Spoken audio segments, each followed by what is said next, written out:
मैं आपको जो समझा रहा हूं ना, मैं वो समझा रहा हूं जैसे कल भी हमारे चर्च में एक बहुत अच्छा संदेश चला कि परमेश्वर एक कुम्हार है।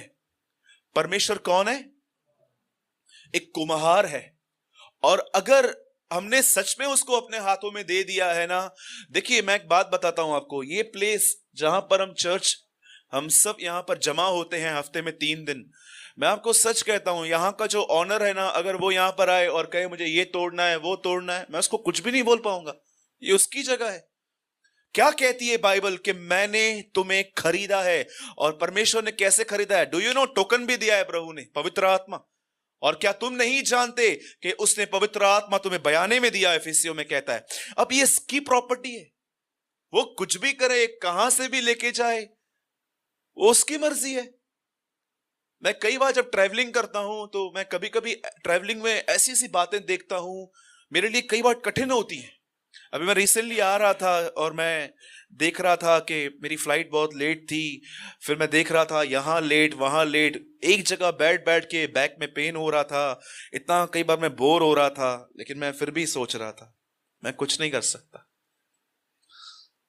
उसने बनाया है, ये वेसल उसका है। जैसा चाहे पैदल चलाना चाहे पैदल चलाएगा, उड़ाना चाहे उड़ाएगा, गाड़ी पे चलाना चाहे वैसे चलाएगा।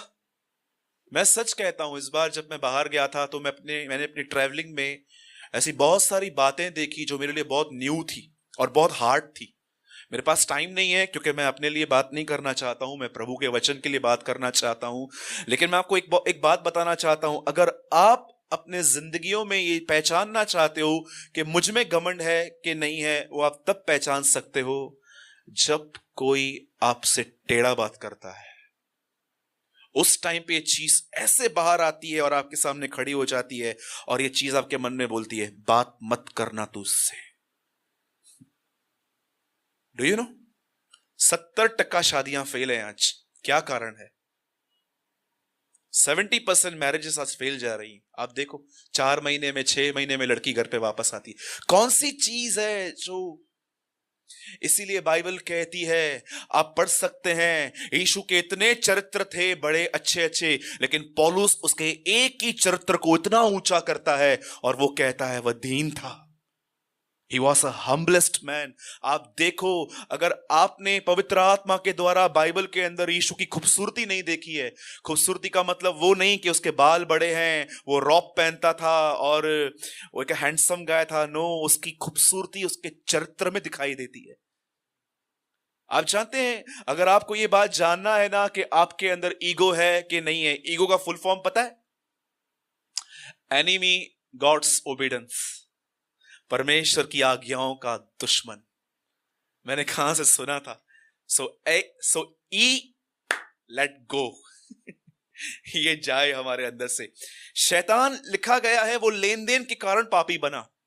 आपको पता है, जब तक आपके पास बहुत कम है तब तक आप ठीक रहते हैं, लेकिन जब परमेश्वर आपको आशीष देना स्टार्ट करता है, वो आपको सेवकाई में बढ़ाता है, आपकी जॉब में सैलरी बढ़ रही है, आप कुकिंग अच्छा कर लेते हैं, आप घर का काम अच्छे से करते हैं, आपने अपने बच्चों को दूसरों से अच्छी तालीम दी है। या तो मैं कभी कभी लोगों को देखता हूं जब अब्रॉड से पढ़ाई करके आते हैं, मैं ऑक्सफोर्ड यूनिवर्सिटी में पढ़ा हूं, मैं यहां से होकर आया हूं। अरे भाई, तू अब्रॉड से 5 किलो घमंड लेके आया है, तेरे को यह बात नहीं पता है? कई लोग जब अपने बच्चों को बाहर भेजते हैं ना, ऐसे बोलेंगे, आपको पता है मेरा बच्चा कहां कहां है बेटा? अमेरिका गया है मेरा बच्चा। तेरे को पता है मेरा बच्चा कहां है? दादर गया है। Do you know? आप कभी, मैं सच कहता हूं, मैंने ये पूरा वीक अपने अंदर ये बात चेक की कि कहां कहां मुझे तकलीफ हो रही है, और मैंने चेक किया घमंड है अब भी। जैसे वो चौकीदार जो नीचे बैठता है सिर्फ ये चेक करने के लिए कि कोई गलत आदमी ऊपर तो नहीं जा रहा है, क्योंकि 50 परिवार ऊपर रहते हैं, कुछ कर सकते हैं, ये मां बहनें रहती हैं ऊपर। वैसे ही एक चीज जो हमारे जिंदगियों में नहीं आनी चाहिए, जिससे हमें अपनी रक्षा करनी, कि जब भी लोग आपको अप्रिशिएट करते हैं, तालियां बजाते हैं, लोग आपको प्रेस करते हैं, उस टाइम पे हमको बहरा होना चाहिए। गुड, आप मुंडी हिलाओ, उनको ऐसा मत दिखाओ कि मैं रिजेक्ट कर रहा हूं, यस थैंक यू, लेकिन आप अपने अंदर में वही बने रहो जो आप पहले दिन थे। अगर आप ये करोगे, इसको दीनता कहते हैं। इसीलिए पतरस कहता है ऐसों के ऊपर हमेशा खुदा का अनुग्रह होगा। आप पढ़ सकते हैं, परमेश्वर दीनों पर अनुग्रह करता है परंतु घमंडियों का वो सामना करता है। आप बहनें इतना दूर से आती हैं, कभी कभी कई बार आप रिक्शा वाले को ऐसे बोलते होंगे अंकल आरकेटी कॉलेज, और वो आपको कई बार रिक्शा वाले अंदर तक नहीं आते हैं, बाहर ही छोड़ के। कितने लोग हैं जो लड़ते हैं वहां पर, क्यों पैसा पूरा नहीं ले रहा है क्या, चलना अंदर। और जब वो नीचे उतरेगा ना, मुंह मड़े हो बेटा हलनी मासी ना करे, वो जाएगा, उसके बाद गालियां देंगे उसको। जानते हैं ये क्या है? इट्स अ प्राइड, ये घमंड है। एक घमंड की सबसे गंदी बात जानते हैं क्या होती है? वो कभी आपको रियलाइज नहीं होने देगा कि आप गलत हैं। वो हमेशा, कैसे फरीसियों के पास एक दूरबीन होती थी, ऐसे वो देखते थे कौन कौन गुनाह कर रहा है। ईगल की आंखें थी। यीशु ने कहा ये मच्छर छान डालते हैं पर ऊंट को निगल जाते हैं। इसका मतलब क्या? इतना लंबा ऊंट इतनी बड़ी बड़ी गलतियां करते हैं पर इनको नहीं दिखता है, लेकिन तुम्हारे बदन पे मच्छर बैठा हो उनको दिखाई देता है। अरे वो देख मस्कीटो बैठा है वहां पर। क्या वचन कहा यीशु ने? ये ऊंट को निगल जाते हैं पर मच्छर को छान डालते हैं। इसका मतलब इन्हें अपनी गलतियां नहीं दिखाई देती। मेरे भाइयों और बहनों, अगर 2018 में अगर आप प्रेयर कर रहे हैं ना कि प्रभु यीशु मुझे अपनी तरह बना, तो सबसे पहले उसे कहिए, प्रभु मैं जानता हूं आई हैव अ प्राइड, मेरे अंदर घमंड है और मैं चाहता हूं आप इसे निकालें। और उसके बाद प्रभु से एक वादा भी कीजिए कि प्रभु जब तू उसे निकालेगा, आई प्रॉमिस यू, मैं आपको नहीं रोकूंगा। और अगर आप ये प्रार्थना करेंगे ना, आज रात को ही आपकी बीवी आपको ले लेगी। आज रात को ही आप जब घर पे जाएंगे ना कोई तो आपको ऐसा कुछ ना कुछ बोलेगा और परमेश्वर कहेगा, पता है इसके इधर को ऐसा क्यों बोला? क्यों प्रभु? तूने प्रेयर जो की थी। राइट? ये प्रेयर्स का आंसर बहुत जल्दी आता है। कार बंगले गाड़ी का पता नहीं कभी आएगा, लेकिन इन प्रेयर्स का आंसर बहुत जल्दी आता है, क्योंकि ये सब प्रेयर्स प्रभु की इच्छा में आती है। आमीन। ओके, आइए हम जिनके पास भी प्रभु का वचन है, हमारे पास 15 मिनट है और उसके बाद हम दुआ करेंगे। जिनके पास भी प्रभु का वचन है, प्लीज मेरे साथ खोलिए यूहन्ना का 10 अध्याय, जॉन चैप्टर 10। यह वचन आपने बहुत बार सुना होगा, लेकिन कुछ नया मैंने सीखा और मैं अब भी सीख रहा हूं और मैं वो शेयर कर रहा हूं आज। मैं चाहता हूं सबसे पहले आप अपने बाजू वाले से कहिए, पड़ोसी आज ध्यान देना। नहीं, ध्यान देना नहीं, बोलिए पड़ोसी आज ध्यान देना। हाँ राइट है। मैं चाहता हूं अपने बाजू वाले को एक अच्छी स्माइल दो। आइए प्लीज 1 तारीख को याद कीजिए। कैसे आपकी सैलरी आती है उस दिन, कैसे आपको मोबाइल में मैसेज आता है कि आपके एटीएम में कुछ जमा हुआ है। ये बात अलग है कि 2 तारीख को हमारे पास कोई खुशी नहीं होती, क्योंकि 2 तारीख को दूसरा मैसेज आता है कि इंस्टॉलमेंट भरना है।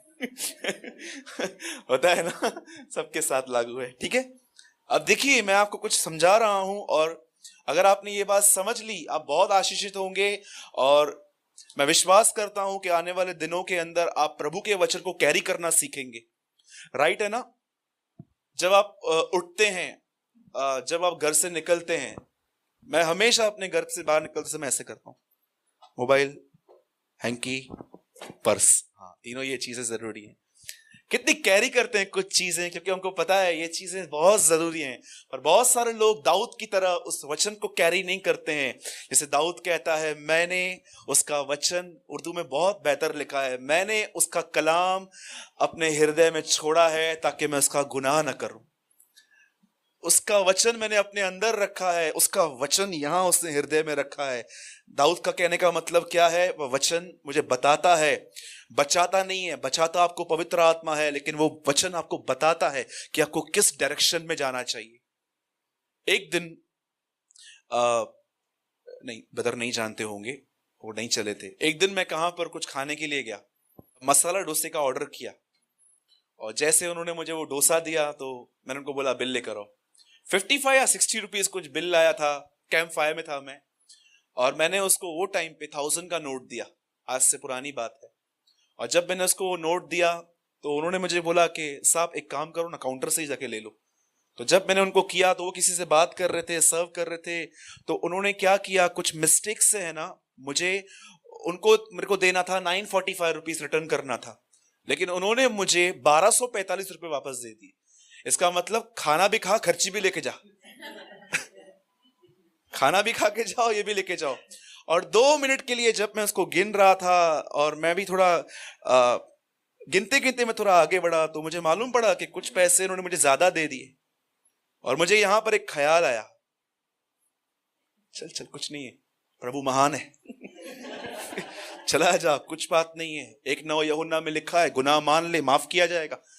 तब मैंने जान लिया कि शैतान जैसे यीशु को कहता है पत्थर को रोटी बना, अब वो मुझे भी वचन दे रहा था, चिंता मत कर, माफी मांग लेना, प्रभु दयालु अनुग्रहकारी विलंब से क्रोध करने वाला है। लेकिन मैं यहां शांत हो गया। प्रभु ने एक वचन मुझे अंदर दिया, आपस में प्रेम को छोड़ किसी चीज के कर्जदार मत बनो। और मुझे परमेश्वर ने कहा जब तक तू उसको पैसा वापस नहीं देगा मैं तुझे शांति नहीं दूंगा। और जब मैं उनके पास गया, मैंने उनको कहा साहब आपका पैसा ज्यादा आ गया है। वो सज्जन इतना खुश हो गए। आई थिंक इतने सालों के बाद उन्होंने एक कस्टमर को ऐसा कहा, साहब आपने क्या खाया था? मैंने बोला डोसा खाया था। बोला मुझे इसका पैसा भी नहीं चाहिए, बस आप चले जाओ, फ्री में नाश्ता मिल गया। किसने मुझे बचाया? बाइबल कहती है मैंने उसका वचन अपने अंदर रखा है ताकि उसका गुनाह न करूं। अगर आप कुछ गलत करने जा रहे हैं और प्रभु का वचन आपको नहीं रोकता, तो मैं आपको बताना चाहता हूं वो इसलिए नहीं रोकता क्योंकि आपके अंदर वो है ही नहीं। यीशु मसीह के अंदर पिता ने कोई मेमोरी कार्ड नहीं डाला था कि ऑटोमेटिकली उसको सब वचन याद आते थे। वह 30 साल तक समय अपनी किताब को आराधनालय में जाके पढ़ता था। एवरी डे उसने कोई भी चीज सुपरनेचुरल वे से नहीं की थी। इसलिए पौलुस कहता है खुदा का बेटा होने के बाद भी उसने अपने सारे वो जो उसके पास जो एबिलिटीज थी वो सब उसने छोड़ दी और वो जीरो होकर आया। ठीक है, हमारे अंदर परमेश्वर का वचन होना जरूरी है। मेरे साथ कोई पढ़िए यूहन्ना का 10 अध्याय और उसका 10वां वचन।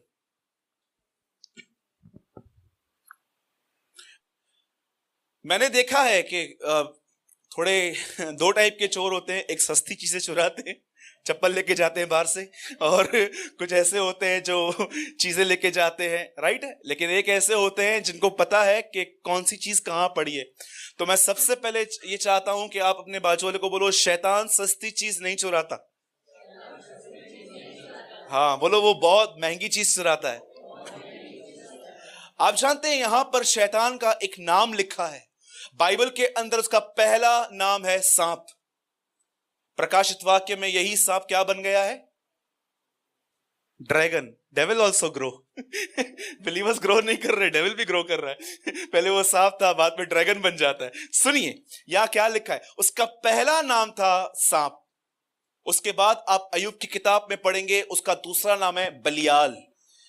कुरिन्थियों में लिखा है बलियाल और प्रभु का आपस में क्या नाता, उसका एक नेम है वो। उसके बाद आप एक और वचन उसके लिए पढ़ेंगे, उसका नाम अधिकतर भजन सहायता में उसका नाम है दुष्ट। और उसके बाद आप यहेजकल में उसका एक वचन पढ़ेंगे, उसका नाम है बोर का चमकता हुआ तारा।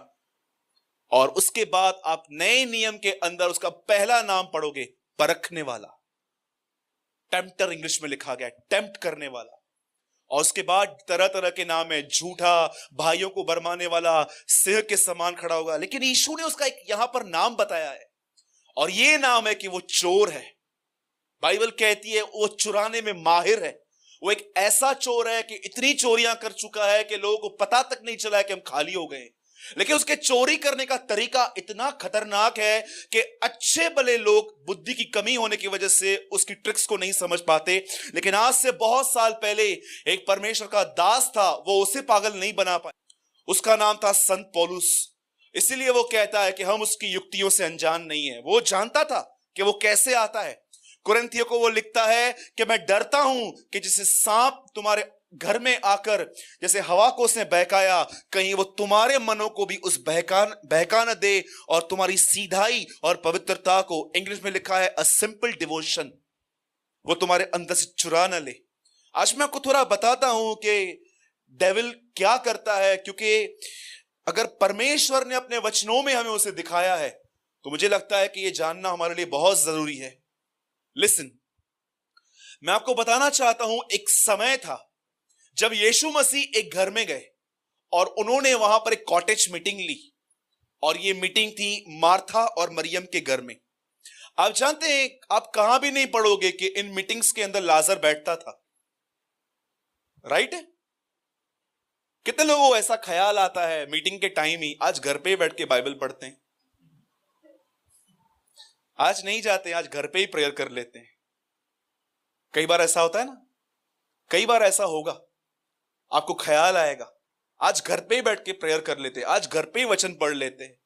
डू यू नो कहां भी नहीं लिखा गया है ये सब। सुनिए फिर क्या हुआ, यीशु मसीह वहां आए और यीशु ने वहां पर एक प्रचार किया, और वो प्रचार मेंशन है बाइबल के अंदर कि उनके परिवारों में क्या प्रचार हुआ। वहां पर प्रचार हुआ, यीशु मसीह एक जगह बैठ के वहां प्रचार कर रहे थे कि यदि कोई परमेश्वर पर विश्वास करेगा तो वो अवश्य उसकी महिमा को देखेगा। ये प्रचार करने के बाद मार्था और मरियम बहुत खुश हुई होंगी, लेकिन एक समय आया जब उनका भाई लाजर बीमार था और उन्होंने यीशु को संदेशा भेजा, और यीशु ने यह सुन के कि उनका भाई बीमार है और वो उनसे प्रेम भी करता है, लिखा हुआ है, उसने अपनी यात्रा को डिले कर दिया।